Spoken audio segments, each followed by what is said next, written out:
प्राचीन काल में मृत्यु लोक में एक ब्राह्मणी रहती थी। वह भगवान विष्णु की बहुत बड़ी भक्ति थी।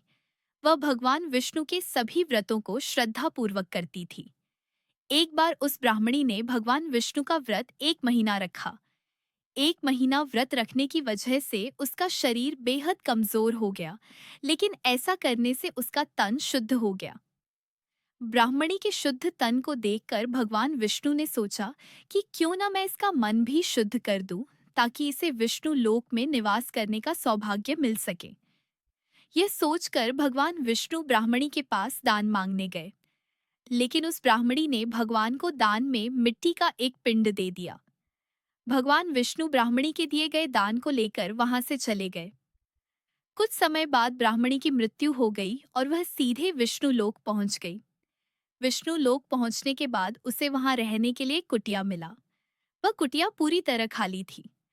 खाली कुटिया को देखकर ब्राह्मणी के मन में ख्याल आया कि मैंने जीवन भर भगवान विष्णु की सेवा की, लेकिन मुझे इससे क्या मिला? यही खाली कुटिया। उसकी यह सोच को सुनकर भगवान विष्णु ने कहा कि तुमने अपने मनुष्य जीवन में कभी भी अन्य धन का दान नहीं किया। इसी वजह से तुम्हें स्वर्ग लोक में खाली कुटिया मिला है। यह सुनकर ब्राह्मणी ने भगवान विष्णु से इस समस्या के समाधान के बारे में पूछा।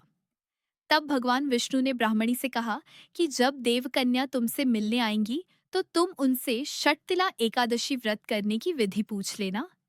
इस व्रत को विधि पूर्वक करना। तब ब्राह्मणी ने भगवान विष्णु की बात सुनकर वैसा ही किया।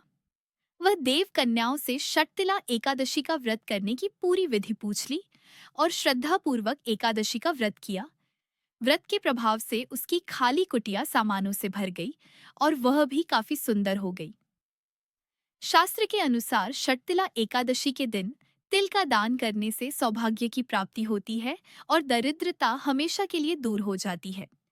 इस प्रकार षटतिला एकादशी व्रत कथा समाप्त हुई। जय श्री हरि।